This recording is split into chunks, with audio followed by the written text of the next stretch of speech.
பசங்களுக்கு school leave விட்டதுலேருந்து time போகிறதே தெரியலங்க. வேலையும் சீக்கிரமாக முடிஞ்சிடுது. காலையிலே டிஃபன் வேலை, சமையல் வேலை எல்லாம் முடிஞ்சதுக்கப்புறம் கொஞ்சம் போர் அடிக்குது.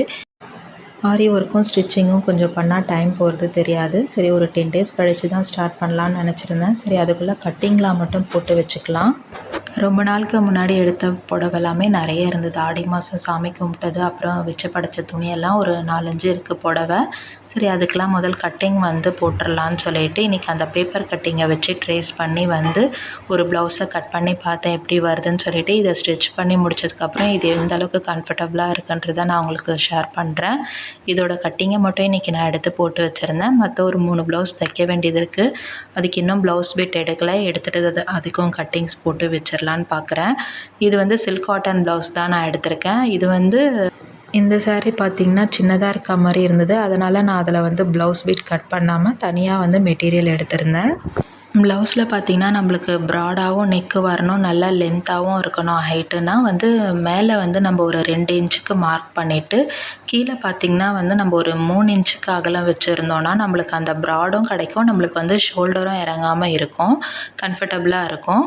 அந்த மாதிரி நீங்கள் ட்ரை பண்ணி பாருங்கள். ஏன்னா மேலேயும் கீழேயும் ஒரே அளவு மெஷர்மெண்ட் வச்சுருந்தீங்கன்னா வந்து ஷோல்டர் இறங்க வாய்ப்பு இருக்குது.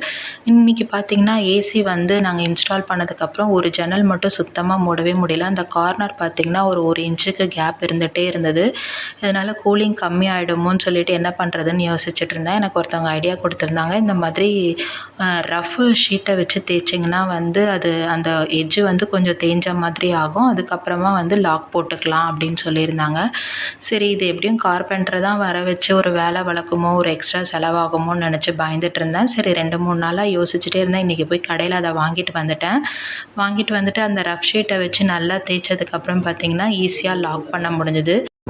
இதுதான் அந்த ரஃப் ஷீட்டு. எல்லா ஹார்ட்வேர்ஸ் கடையிலையும் கிடைக்கும். இது வந்து 20 ருபீஸ் தான் நம்மளுக்கு செலவாச்சு. இந்த 20 ருபீஸில் நம்மளோட வேலை ஈஸியாக முடிஞ்சிருச்சு. ஈவினிங் கண்ணுக்குட்டியை பார்த்திங்கன்னா வாசலில் தான் கட்டி வைக்கிறதால அதை வந்து திருப்பி வேறு இடத்துக்கு மாற்றி வாசலை பெருக்கிட்டு கோலம் போடணும். இந்த சாணி பார்த்திங்கன்னா எடுத்து காய வச்சுட்டு இருக்கேன். இது வந்து பஞ்சகவிய விளக்கு பண்ணலான்னு சொல்லிட்டு பிளான் பண்ணி வச்சுருக்கேன். இதுக்கப்புறம் இதை ட்ரை பண்ணிவிட்டு இதை வீடியோ உங்களுக்கு ஷேர் பண்ணுறேன். இன்றைக்கி மாவு இல்லாததால் வந்து நவதானிய அடைக்கு தான் ஊற வச்சுருந்தேன். பூவை கட்டிட்டு அடமாவுக்கு அரைச்சி எடுத்து வச்சுக்கணும். ஏன்னா அடமாவை அரைச்ச உடனே எனக்கு ஊற்றினா பிடிக்காது. ஒரு மணி நேரத்துக்கு இருந்தால் தான் அதோட டேஸ்ட் இன்னுமே நல்லாயிருக்கும். காலையிலையும் மாவு இல்லைன்றதால கொஞ்சமாக வந்து ஆப்பத்துக்கு ஊற வச்சுருக்கேன். ஆப்பமாவையும் அரைச்சி எடுத்து வச்சுக்கணும். இந்த டேபிள் பார்த்திங்கன்னா பழைய வீட்டில் இருந்தது. இது ரொம்ப நாளாக கொண்டு வர சொல்லியிருந்தேன். கொண்டு வராமலே இருந்தாங்க. இன்றைக்கி என்ன நினச்சாங்கன்னு தெரியல. பக்கத்து வீட்டில் வந்து காம்பவுண்ட் சுவர் எழுப்பிட்டாங்கன்னா இதை வந்து ரோட் சைடாக தான் கொண்டு வரணும்னு சொல்லிவிட்டு அவங்களே எடுத்துகிட்டு வந்து கழுவி வாஷ் பண்ணி உள்ளே வச்சுட்டாங்க. ஈவினிங் பூ கட்டிட்டு பசங்க கூட விளையாடிட்டு டைம் போகிறதே தெரியல. இந்த வீடியோ உங்களுக்கு பிடிச்சிருந்தா என்னோடய சேனலை சப்ஸ்கிரைப் பண்ணிக்கோங்க. தேங்க்யூ.